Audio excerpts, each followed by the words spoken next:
제 말씀의 통로라는 제목으로 여러분들과 함께 말씀을 나누겠습니다.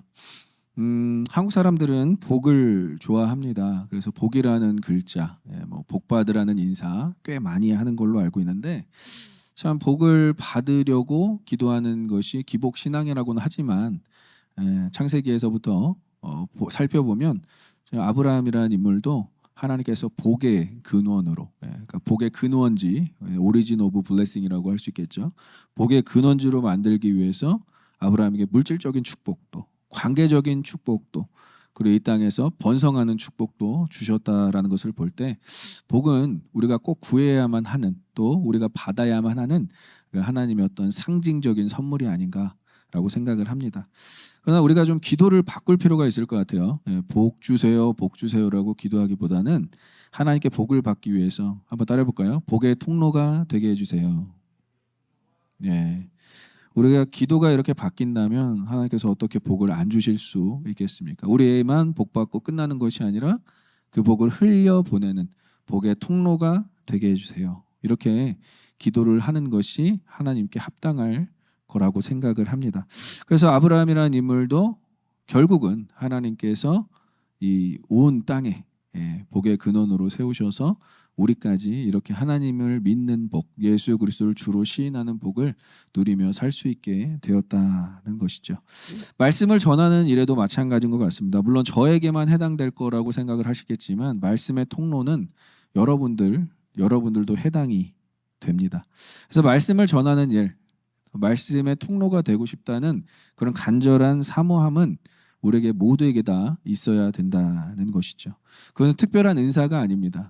우리가 하나님의 말씀의 통로가 돼서 우리의 살아가는 삶 가운데서 말씀이 전해질 수 있고요. 그리고 말씀이 전달될 수 있고요. 또 말씀의 열매가 맺어질 수 있고요. 이렇게 말씀의 통로가 되기 위해서 필요한 것들이 참 많은데, 물론 우리가 그 과정들을 살펴보겠지만 가장 중요한 건 사실 불순물이 없는 정결한 상태라고 생각을 합니다. 저도 목회자로서 가장 많이 도전을 받는 것이 내가 이렇게 말씀을 전하는 데 있어서 나에게 한 주간에 불순물들이 없는가, 즉 때가 껴있지 않는가. 제가 사실 여러분들 앞에서 이렇게 당당하게 말씀을 전하지만 제 개인적으로는 사실 당당하지가 못해요. 그래서 항상 말씀 전하기에 앞서 찬양으로 먼저 은혜를 받아야 되고, 제가 제일 열심히 찬양하는 것 같아요. 저만 은혜 다 받는 것 같은데, 제가 앞에서 제일 정말 간절하게 찬양을 해야 저의 불순물들이 좀 제거가 되고요. 또 기도해야 제가 이 자리에 좀 설 수 있음을 고백을 합니다. 부족한 저를 위해서 여러분 많이 기도해 주시고, 불순물이 많고 정결하지 않을 때 참 말씀을 대언하기가 힘들다는 그러한 느낌을 항상 받습니다. 이 자리가 얼마나 부담이 되는지. 만약 이 자리에 자신 있는 분이 있다면 저는 꼭 저를 대신해서 세워드리고 싶지만, 그러려면 여러분들에게 공식적인 과정이 필요하잖아요. 목사 안수까지 받으셔야 되니까 그거는 원치 않고, 말씀의 도구인 제가 정결하고 또 불순물이 없기를 또 여러분들도 기도해 주시면 감사하겠습니다. 그런 부분에서 제가 사실 가장 말씀을 전하기 어려웠던 순간이 있어요. 물론 통로가 돼서 늘 말씀을 전해야 되지만, 제가 호스피스 채플린 사역을, 그러니까 임종을 앞둔 분들을 찾아가는 그러한 사역을 할 때에 가장 어려웠던 순간이 있었습니다. 그것은 이제 98세 정도 되시는 우리 할머님께서 이제 임종 직전에 계셨는데 가족분들이 급하게 연락이 왔어요. 그래서 연락이 오셔서 이제 마지막 호흡, 마지막 호흡이라는 게 있거든요. 이분이 곧 숨이 끊기겠구나라는 그 시점이 있습니다. 그때는 많은 또 영적 지도자나 또 호스피스 관계자들을 불러서 그 임종 시기를 계속 지켜봐요. 언제 이제 마지막 호흡이 끝나는지. 그래서 저에게 연락이 급하게 와서 제가 비가 옥수같이 쏟아지는 그날 그분을 방문을 했죠. 근데 제가 도착하자마자 딱 5분 뒤에 그분이 딱 숨을 멈추시더라고요. 그래서 이거 조금 시간이 더 있었으면 가족들에게 무언가 말씀을 전할 수 있었을 텐데라는 좀 아쉬움이 있었지만, 가족들도 너무 숨이 멎은 상태에서 저만 너무 이렇게 눈이 동그래져서 쳐다보고 있더라고요. 그래서 구했어요. 하나님께 지혜를 구하고 이분들에게 제가 어떻게 설교를 해야, 어떤 말씀을 전해야 이분들이 위로를 받을까라는 그 찰나에, 정말 짧은 찰나에 하나님께서 주시는 말씀이 요한계시록 말씀이었어요. 21장 말씀에 우리 어머님께서는 더 이상 아픔도 슬픔도 눈물도 없는 하나님의 품으로 가셨습니다 라고 딱 한마디를 전했는데, 가족들이 이제 그때 그 말씀 듣고 이제 울기 시작하더라고요. 어머님을 이제 떠나보내는 작업을 하더라고요. 그래서 이렇게 말씀을 적시적소에, 물론 제가 잘했다는 게 아니라 하나님께서 잘하셨죠. 적시적소에 가장 완벽한 타이밍에 전하면 영혼이 살아날 수가 있다라는 것을 제가 거기에 경험했습니다. 그래서 나중에 이제 그분이 그러니까 뭐 날라리 집사죠. 주일성수도 안 하는 집사님이신데 저를 따로 불러서 목사님 식사 한번 하자고, 이제 제가 같이 식사를 하면서 그분이 그런 얘기를 하더라고요. 참 그 어머님께서 임종하는 그 순간에 하나님의 임재를 경험했고 하나님의 말씀을 다시 마음 가운데 새겼습니다. 그래서 지금은 이제 교회를 다니고 있습니다. 몇 달 후에 그 고백을 하시더라고요. 그래서 야, 이렇게 영혼을 살릴 수 있는 것이 바로 말씀의 힘이구나. 적시적소에 우리가 쓰임 받을 수 있다는 것이 가장 감사하고 또 놀라운 일인데, 여러분들 어떻습니까? 말씀의 통로가 되길 원하십니까? 네, 말씀의 통로가 되고 싶지 않아도 여러분들 살면서 한 번은 아마 말씀의 통로 역할을 했을 거예요. 이 자리에 앉아 있는 분들이 저에게 말씀의 통로 역할을 해주신 분들이 있어요. 이 이름은 제가 거론하지 않겠습니다. 그런데 그 분들의 말씀으로 제가 정말 큰 위로를 받아서 지금까지도 이렇게 목회를 하고 있지 않나 싶습니다. 우리는 서로에게 말씀의 통로 역할을 해야 합니다. 그래서 남편은 아내에게, 아내도 남편에게, 또 성도는 성도에게, 옆 사람을 보면서 나는 당신의 말씀의 통로의 역할을 하겠습니다 라고 한번 인사해 주시면 감사하겠습니다. 예, 말씀의 통로가 되겠습니다. 예.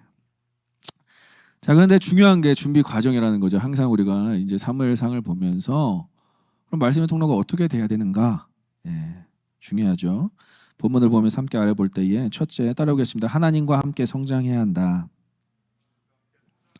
예, 하나님과 함께 성장하라. 뭐 이렇게 명령어로 할 수 있겠어요. 19절을 보니까 사무엘이 자라매 여호와께서 그와 함께 계셔서 그의 말이 하나도 땅에 떨어지지 않게 하시니. 예. 계속해서 사무엘의 성장을 강조하고 있어요. 성장을 강조하는 사무엘상. 물론 사무엘서니까 사무엘의 성장을 강조하겠다고 그냥 단편적으로 생각할 수 있지만 항상 따라다니는 표현이 있죠. 여호와. 여호와. 그러니까 사무엘의 성장과 여호와 하나님은 뗄래야 뗄 수 없는 불가분의 법칙이라는 거예요. 항상 사무엘은 여호와 앞에서 자랐고 여호와 앞에서 그는 말씀을 들었고 그리고 이제 여호와 앞에서 말씀을 전할 거예요. 그러니까 그것은 성장은 하나님과 함께하는 성장이 가장 확실하고 영적이고 그리고 우리가 말씀의 통로가 될 수 있는 성장이다라는 것을 오늘 본문에서도 또 강조하면서 사무엘이 자라는데 여호와께서 그와 함께 계시다라는 것을 표현하고 있어요. 이거는 뭐 정말 그냥 따라오는 표현이라고 여러분들이 이제 생각하셔도 돼요. 말씀의 통로가 되기 위해서 그냥 성장한 게 아니라 하나님께서 함께 하시는 성장은 전인격적인 성장이었다라는 것이죠. 전인격적인 성장은 너무나 중요합니다. 전인격적인 성장은 균형 잡힌 성장이라고 할 수 있어요. 하나님께서 사람을 쓰실 때 어느 한 부분만 발전시키지 않으세요. 여러분들 게임 좋아하시죠? 게임 좋아할 때 레벨업 할 때 어떤 한 부분 특정 스킬만 레벨업 해버리면 어떻게 되죠? 예, 디펜스가 안 되죠. 그리고 게임에서 지게 되죠. 어떠한 그 캐릭터를 성장시킬 때 여러분 다 균형 잡힌 어떤 아이템을 써서라도 균형 잡히게 성장을 시킬 거예요. 다들 못 알아듣는 눈치를 보여주시는데 할렐루야. 예, 우리 형제님들은 게임 안 할지어다. 그렇게 성장을 하는 부분에서 불균형한 성장이 아니라 따라해볼까요? 전인격적인 성장.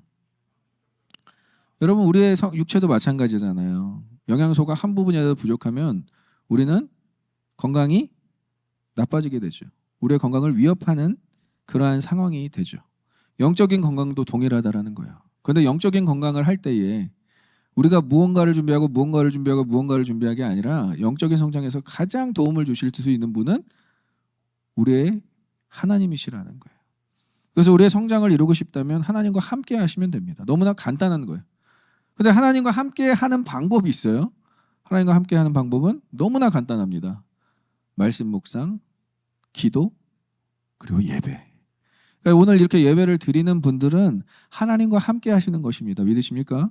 그렇지만 매일의 삶 가운데서 어떻게 하실 거예요? 매일의 삶 가운데. 매일의 삶 가운데서는 말씀을 묵상하고 기도하는 것이 하나님과 함께 하시는 것이죠. 여러분 매일의 삶 가운데서 하나님과 함께 하십니까? 어떻게 우리가 알 수 있죠? 말씀을 묵상하고 기도할 때 하나님이 나와 함께 하심을 경험할 수 있다는 거예요. 그런데 이렇게 사무엘이 자라는 이 성장 과정을 성경에서 제시하면서 사무엘의 이 성장에는 목적이 있었다라는 것이죠. 여러분들의 영적 성장의 목적은 무엇입니까? 그냥 나만 잘 되려고, 나만 복 받으려고, 그게 아니라 우리가 성장해서 하나님의 일을 하기 위해서 성장을 해야 되겠죠. 그래서 사무엘은 말씀의 대언자, 말씀의 통로가 되기 위해서 그 준비 과정이 필요했는데 그 성장 가운데서는 영적인 위치와 영적인 지위와 영적인 권위를 갖추는 과정이었다는 것이죠. 이것에서 제일 하나님께서 함께 하심이 도드라니 나타나고 있다는 거예요. 우리가 사무엘을 참조해 볼 때 성도의 성장 가운데서는 예배와 말씀과 기도 생활이 균형을 이루는 것이구나. 이게 공급원이 돼야 되는구나. 영적인 양분이 되는 것이구나. 제가 우리 성도들과 교제를 할 때 참 말씀을 많이 보신 분들은 좀 달라요. 말씀으로 이야기하시는 분들이 계세요. 기도를 많이 하시는 분들도 달라요. 기도하는 부분으로 기도하는 마음으로 대화를 하시더라고요. 예배 생활을 잘 하시는 분들도 달라요.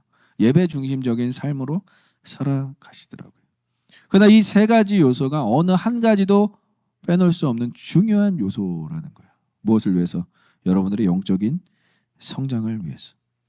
그래서 하나님께서 함께 하시는 성장을 이루고 싶다면 여러분 너무나 간단합니다. 예배 생활 철저하게 하시고 말씀 묵상 틈만 나시면 하시고 기도 생활 하시면 하나님과 함께 하나님께서 이루시는 성장에 우리는 참여할 수 있다는 거예요. 이 세 가지가 뭐죠? 하나님을 가까이 하는 우리의 영적 습관이 되는 것이죠. 그래서 신앙생활은 단발성이 아닙니다. 신앙생활은 이벤트가 아니라 삶이고 살아가는 일상이에요. 그래서 신앙생활을 너무 단발적인 이벤트로 이렇게 하시는 분들 있잖아요. 제자 훈련 받았으니까 나는 이제 다 이루었다. 막 이렇게. 저 산기도 한번 갔다 오시더니 이제 영안이 열려서 모든 것을 다 본다, 예언하고 방언한다. 중요하죠. 단발적인 부분도 너무나 중요하지만 따라해볼까요? 신앙생활은 삶이다. 신앙생활은 삶이에요. 우리가 일상에서 어떻게 살아가는지가 하나님 다 보고 계신데 우리가 단발성 이벤트를 가지고 무언가 됐다라고 이야기할 때 얼마나 무너지기 쉽겠습니까? 아까 우리 찬양할 때도 주여 우린 연약합니다. 우린 오늘 하루를 실수합니다. 너무 참 이런 고백들은 제 얘기인 것 같아요. 여러분들의 얘기도 돼요. 우리 무너지잖아요. 연약하잖아요.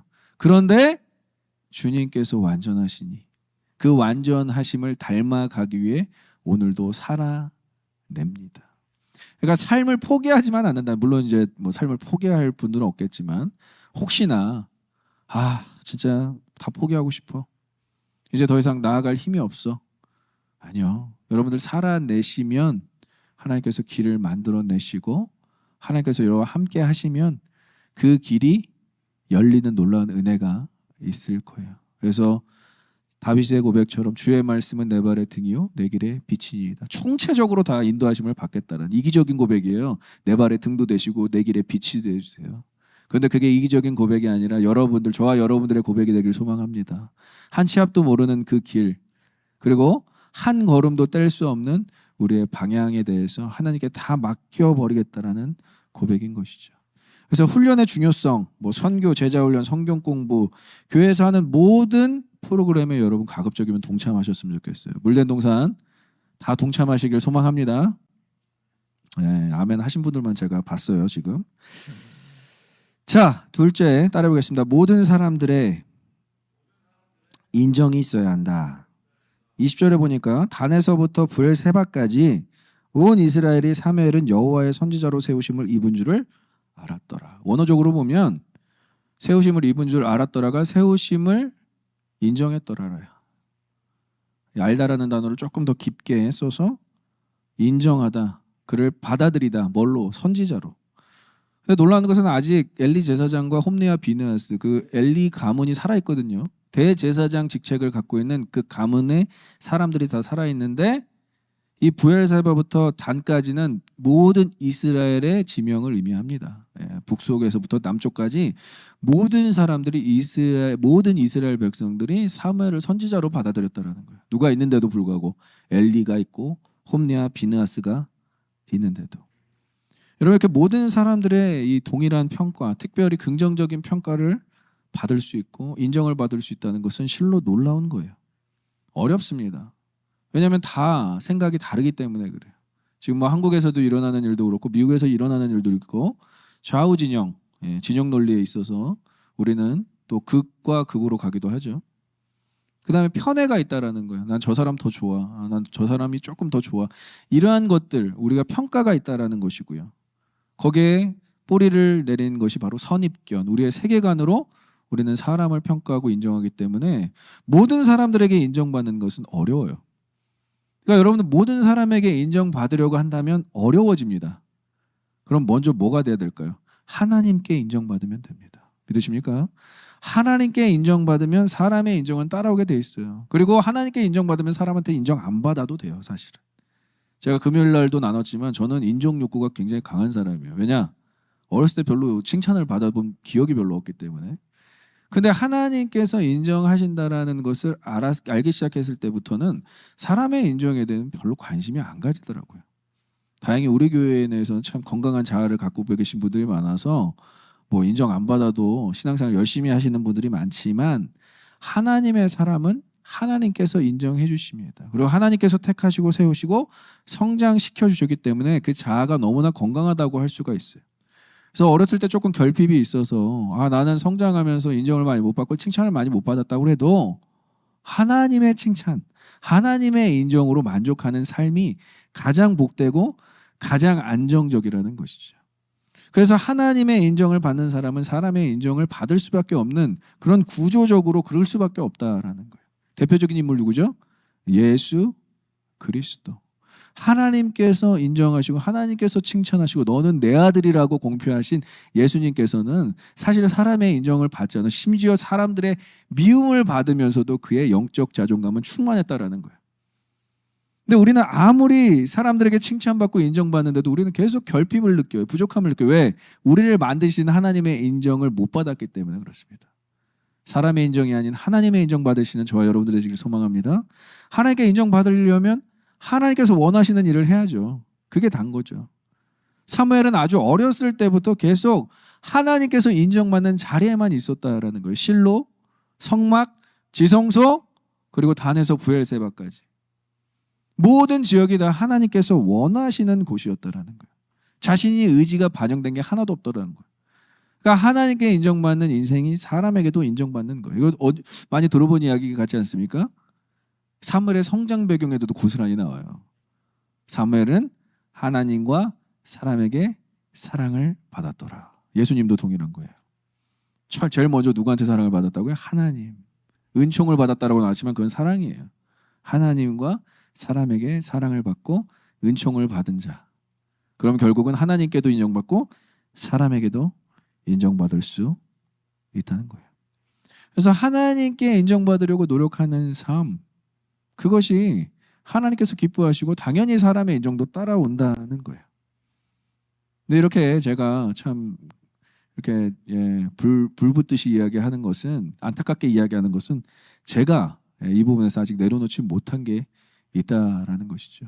뭐 내일 노회 가면 알겠지만 이 노회는 이 노회 그 다 기록부가 있거든요. 다 이게 다 숫자로 파악할 수밖에 없어요. 교회 현황과 교회 예산과 다. 가끔 그러면 안 되는데 이게 허수로 뭔가 이렇게 적어 놓으신 분들이 있어요. 그러면 안 되죠. 뭐 성도가 한 뭐 100명 뭐 이 정도 되는데 뭐 200명, 300명으로 적어, 재직 다 포함해서.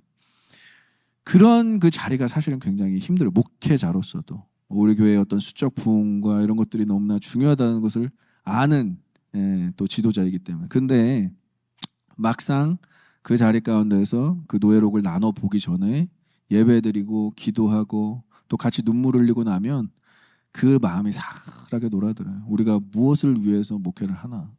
결국 하나님께 칭찬받는 종이라고 인정받기 위해서 목회를 하는 것이고, 성도들을 주님의 음성으로 내 양을 먹이라라고 했던 베드로에게 말씀하셨던 그것을 이행하기 위해서 하는 거지, 이 숫자가 무엇이 의미가 있을까라는 생각으로 노예 끝날 때는 돌아오게 되더라고요.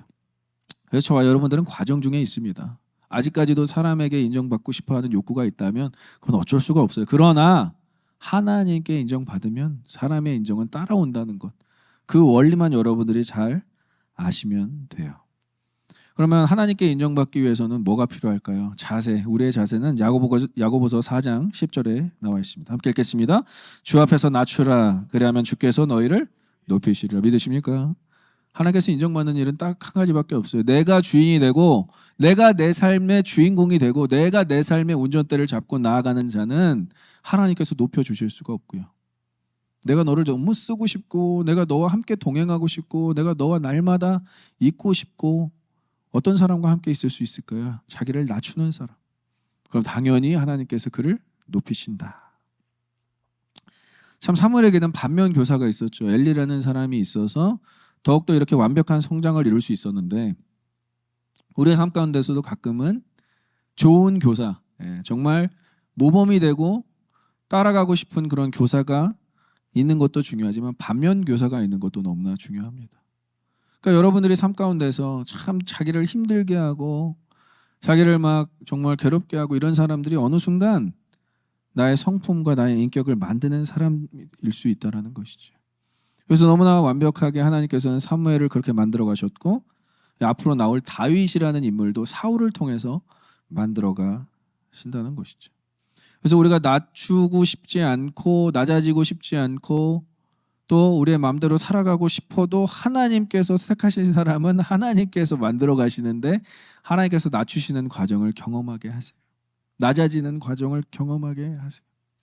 저도 우리 성도들의 낮아지는 그 과정을 보면 너무나 괴로울 때가 있어요. 하나님 꼭 저렇게까지 하셔야 돼요. 근데 어쩔 수가 없어요. 하나님께서 높여주시기 위해서 낮추시는 거예요. 그래서 겸손이 없는 분들은 겸손을 가르쳐 주시고, 또 물질적으로 막 매여서 살아가는 분들은 물질적인 또 어려움을 주세요. 이왕이면 좀 풀어주시면 좋을 텐데. 그리고 가정적으로 정말 목매는 분들 있잖아요. 그런 분들에게 또 가정에 또 어려움을 주세요. 왜? 하나님만 바라보게 하기 위해서, 하나님만 의지하게 하기 위해서. 그래서 저는 금요 기도에 나와서 하나님과 씨름하시는 분들이 너무 좋아요. 왜냐? 삶에 문제가 있다라고 생각을 하는 것이 아니라 하나님과 그 문제를 해결하고 싶다라는 그 의지, 그 결단이 보이기 때문에 그렇습니다. 그래서 여러분들 기도할 제목이 있다면 꼭 기도하셔야 돼요. 그때를 그냥 지나가면 안 돼요. 반드시 하나님께서는 다음 스텝에서도 그 과정을 여러분들에게 경험을 하십니다. 그 신앙생활의 과정 가운데 낮아짐으로 기쁨을 얻으시는 저와 여러분들의 시기를 소망합니다. 그것이 인정이 따라올 수 있는 방법이라는 거예요. 그래서 하나님 앞에서 성실하게 꾸준히 변함없이 그렇게 하시는 분들, 그런 분들은 사람이 인정할 수밖에 없어요. 저는 참 제가 그런 사람이 되기를 소망하고 또 여러분들이 그런 사람이 되길 또 소망합니다. 자, 마지막 셋째 따라해볼까요? 영적 책임감이 있어야 한다. 따라해볼까요? 영적 책임감이 있어야 한다.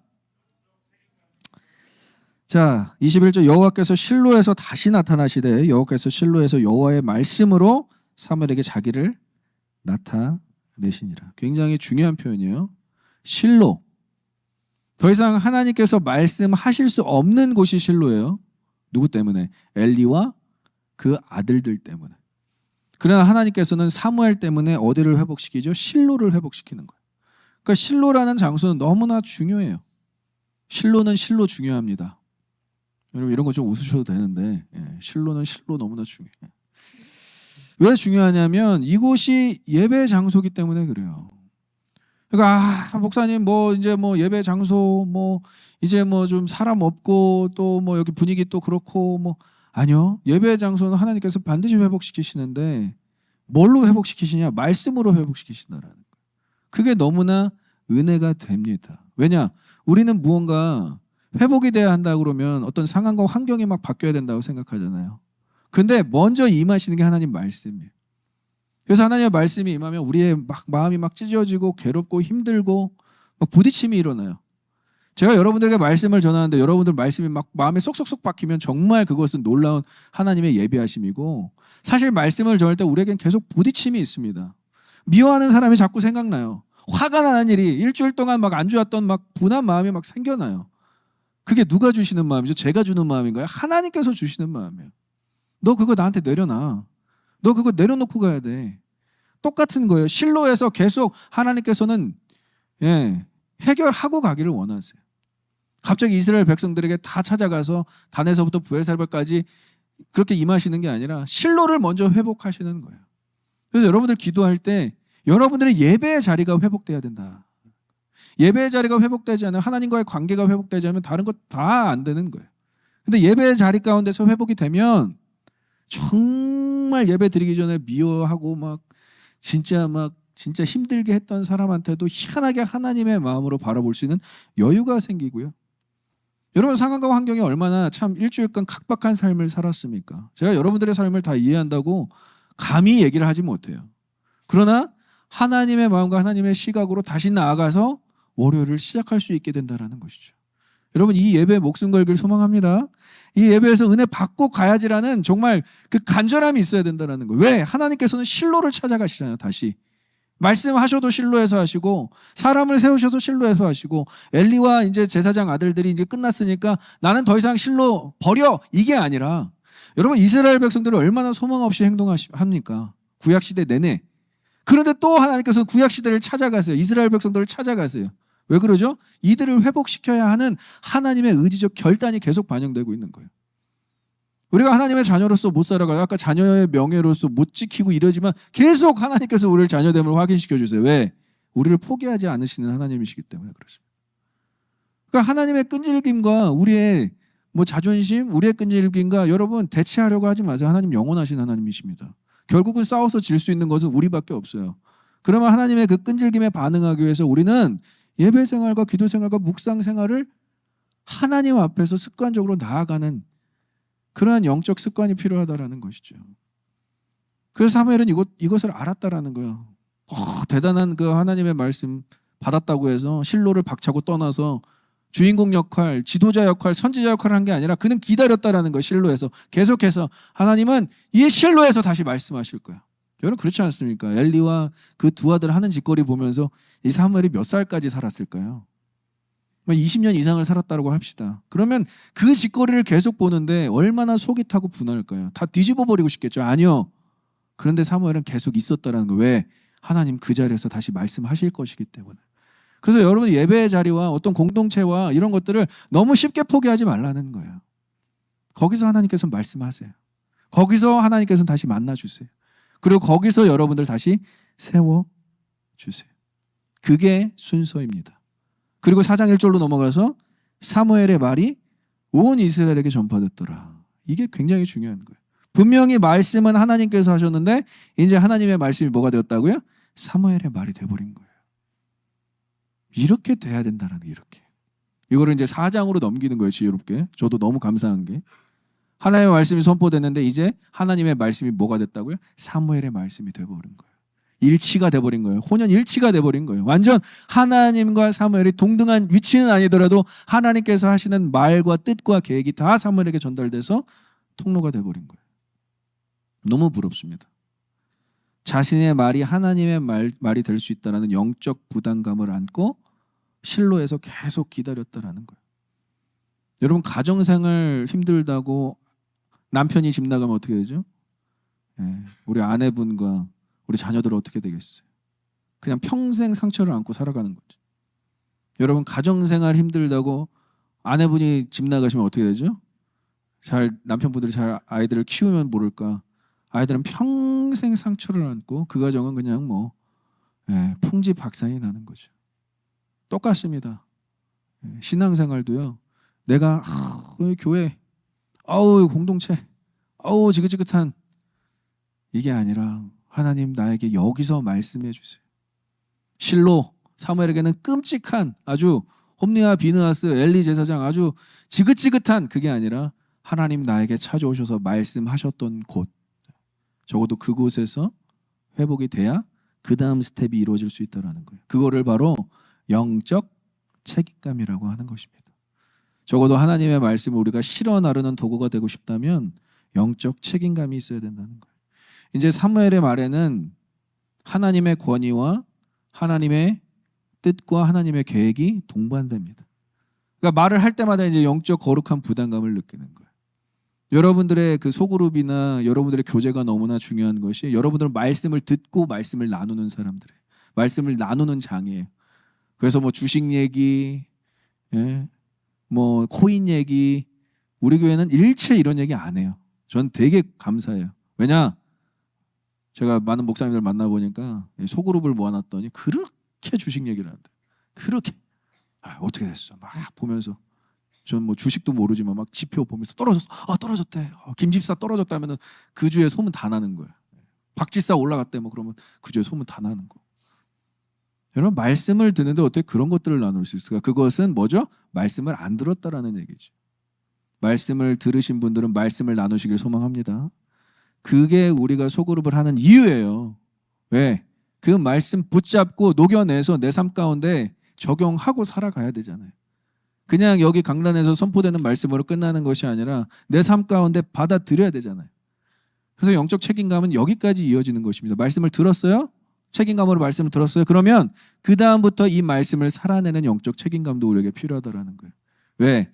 이제 내 말이, 이제 내 행동이, 내 사업장이, 내 가정생활이, 내 소소한 일상이 하나님이 일하시는 현장이 될 수 있기 때문에 그렇습니다. 그러니까 여러분들 때문에 누군가는 하나님을 믿을 수 있는 거예요. 여러분들 때문에 누군가는 정말 영원히 살아날 수 있다라는 그 책임감이 있어야 된다는 거예요. 그런 마음으로 예배를 드리는 거예요. 그래서 사도 바울은 여러분들을, 그리스도인들을, 성도들을 따라해볼까요? 그리스도의 편지, 그리스도의 향기, 이 두 가지로 표현했다라는 거예요. 고린도후서 2장 15절 그리고 3장 3절입니다. 함께 읽겠습니다. 우리는 구원받는 자들에게나 망하는 자들에게나 하나님 앞에서 그리스도의 향기니 너희는 우리로 말미암아 나타난 그리스도의 편지니 이는 먹으로 쓴 것이 아니요 오직 살아계신 하나님의 영으로 쓴 것이며 또 돌판에 쓴 것이 아니요 오직 육의 마음판에 쓴 것이라. 믿으십니까? 2장 12절을 보세요. 여러분, 안 믿는 자들에게도 믿는 자들에게도 모두에게도 뭐라고요? 그리스도의 향기래요. 이게 여러분들의 선택이 아니에요. 하나님의 선택이에요. 예배 드리고 말씀을 들은 자들은 그 말씀의 향기를 품어낼 수밖에 없는 거예요. 왜? 말씀이 들어갔기 때문에. 근데 우리 마음대로 산다? 우리가 막 원하는 대로 산다? 그게 안 되는 거예요. 그냥 지나간 자리에 그리스도의 향기가 남는 거예요. 심지어 향기라고도 표현 안 해요. 원어에서는 냄새라고 해요. 냄새가 지나간다라는 거예요. 뭐 하나님의 말씀의 향기가 지나간다라는 거예요. 또 편지라고 고백하는데 뭐라고 하죠? 먹으로 쓴 게 아니라는 거예요. 글씨로 쓴 게 아니라는 거예요. 볼펜으로 쓴 게 아니라 살아계신 하나님께서 영으로 쓴 것이래요. 돌판에 새긴 게 아니라 마음에 새겼대요. 그러니까 여러분들은 이 새겨진 말씀 갖고 살아낼 수 있는 그리스도인, 그리스도의 편지가 되신 거죠.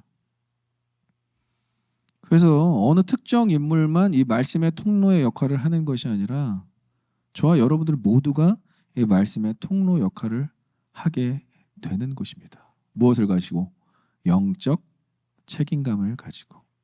이 영적 책임감은 누구한테 배울 수 있겠어요? 우리 예수님한테 배울 수 있다는 거예요. 예수님이 얼마나 말을 조심하셨는지 몰라요. 자신의 말을 아끼고 하나님의 말씀으로 대언했고요. 자신의 행동을 아끼고 자신의 행동을 절제시켜가면서 하나님께서 원하시는 행동을 하셨고요. 그리고 자신의 영광을 버리고 십자가를 선택하셨습니다. 그게 영적 책임감인 거예요. 제가 아까 얘기했던 가정생활이 유지되기 위해서 아버지들이 십자가를 지고 그 가정을 지키기 위해서 오늘도 내일도 열심으로 살아가면서 가정생활, 생업을 유지하는 것이고요. 아내분들은 그 자리가 힘들지라도 설거지하고 밥하고 그리고 남편 또 보조 맞춰주고 아이들 양육하면서 그 자리를 지키면서 또 살아내는 것이고요.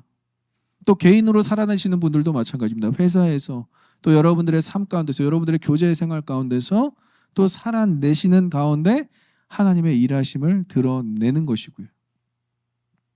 그게 다 뭘로 이루어진다?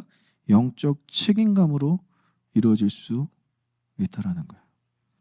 이 영적 책임감이 있는 사람에게 어찌 하나님께서 말씀의 통로의 역할을 안 시킬 수 있겠습니까?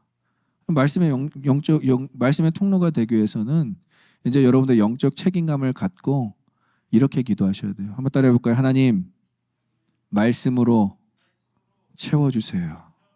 네. 말씀으로 채워지면 여러분들의 삶 가운데서 나타나는 것이 말씀이 되고, 예수로 채워지면 예수로 나타나고, 성령으로 채워지면 성령 하나님의 감동으로 나타나고, 우리의 일상이 바뀔 수 있는 것입니다. 이 영적 책임감을 가지고 온전히 쓰임받는 구원의 통로, 말씀의 통로로 살아가시는 저와 여러분들의 시기를 소망합니다.